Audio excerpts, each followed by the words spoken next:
Hi, my name is Hibbert. I'm Hopkins. And I'm Maggie Anixter. We're here to talk to you today about water conservation. Now, everyone knows water conservation is a big deal, but I really don't believe people fully understand the aspects of water conservation. The majority of the world is made up of water. 97.5% of that water is salt water in the oceans that we are not able to use. 2.5% is fresh water, but 69% of that fresh water is encased in ice, which we're not able to access. So clearly this is a big issue. With a growing population, we need to be aware of the fact that water is a necessity to life in general, and it needs to be shared. So when we decided to do this project, we decided to start somewhere really close to home. By doing so, we decided to start at our own school. Like any large facility, there's people constantly within it. So throughout the day, students are filling up water bottles, washing their hands, using the restroom, which made us think of the problem of water consumption. We know that it's very important to use water every day because it's necessary, though we aim to be able to conserve more water and help it to be a lot more environmentally friendly. From our problem, we came up with 3 solutions. The first of which was cisterns. They are connected to exterior drain pipes and collect rainwater from the roof to be used around the school in tasks such as cleaning. The next of which is automatic toilets. We want to change the sensitivity of them. They're already low flow, but they tend to flush unnecessarily multiple times, which can waste significant amounts of water, and the sensors can easily be changed manually. The final of our solutions was implementing motion sensor sinks. So that way the sinks would only run when there's motion in front of the sensor, and there would be much less unnecessary waste of water and spread of germs. First off, we have cisterns. Well, what are they? Cisterns are a lot like rain barrels that they collect water from drain pipes and gutters. They, unlike rain barrels, are a lot larger. To be exact, the average cistern holds about 1,760 gallons. And the nice thing about them is they can hold them over time, so if we get a lot of rainfall, they can be used other different times. They also can be used all throughout the year. It doesn't have to be just summer, they can be used in cold months also. Where would they be placed? The type of cistern that we've been looking at is underground cisterns. The nice thing about these is since they're underground, they cannot freeze like out-of-ground cisterns. They also would be connected to the gutter so they actually collect the water and pipe back into the system. They would be used in many different ways since they... Oh.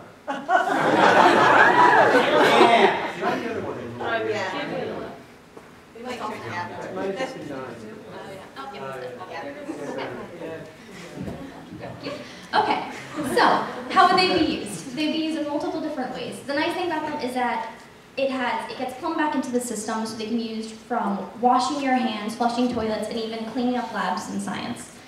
They also are filtered so you're not just getting the direct rainwater. They're actually going to be cleaned and not just like you just get it out from outside. And how would this conserve? Well, to start off, they're completely composed of food-grade plastics. And the more obvious reason, they recycle the water. So instead of just letting this water run off and flood different areas of school, it's actually going to be used instead of causing erosion and runoff. This is an example of how it works. So as you can see, it's connected to the gutter, and then it goes through to a filter, which filters the water, and it goes into the storage tank, and can be held until it's not used. And if it tends that we got a lot of water and we are not using it quickly enough, there's the overflow pipe, so that way it does not just mess up the whole entire system. Next, we had our automatic sinks. What would be implemented? We would do one of 2 options. Either add an attachment that would connect to the sink that would just transform it into an automatic sink, or completely replace the sink. Would either implement this as soon as we gain the funds needed, or over time as the sinks wear out and break down. Instead of replacing them with the same model, we would instead use a new motion sensor sink. And they'd be put in place because high schoolers tend to get distracted, so they leave the water running, which wastes a lot of water. And also touching the handles spreads germs very easily, and the sinks tend to drip and leak, which over time can build up a lot of wasted water. This is a picture of one of the attachments we looked at that can attach to the sink and make it become motion sensor. Then we have toilets. What we want to do is change the sensitivity of the toilets. We want to do this because they are extremely sensitive, so they tend to flush unnecessarily multiple times, which wastes gallons of water daily. And we want to do this as soon as we can get in touch with the janitorial staff and work with them so that we can manually change it ourselves, along with once we gain the human resources to help us with this endeavor.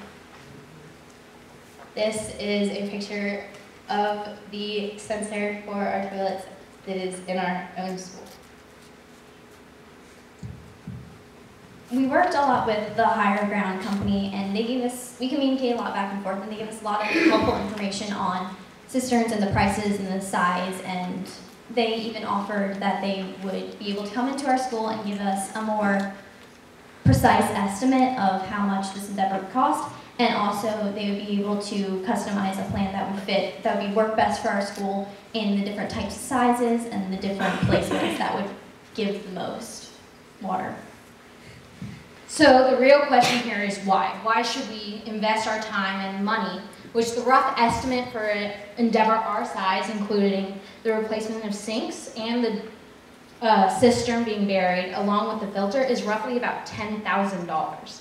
That is a lot of money, and we're not denying that.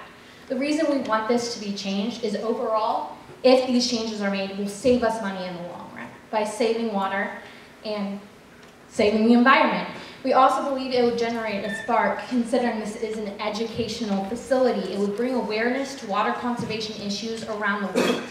As the students see them being built, see them bring awareness to how they work and why these changes are being made in our school. We're not asking for $10,000 straight up, but any seed money would be helpful at this time, just to get our ideas moving, to replace some of the sinks as they give out over time. We worked really hard on this. This project we all feel really passionate about because, well, we chose it. We started off with rain barrels, and after doing even more research, cisterns seem to be the answer because they don't freeze. And Asheville is a very, very green environment already. And to change a large building, bringing up future people inside of them, we think would make a big difference. That would spark a change throughout town itself. Thank you very much.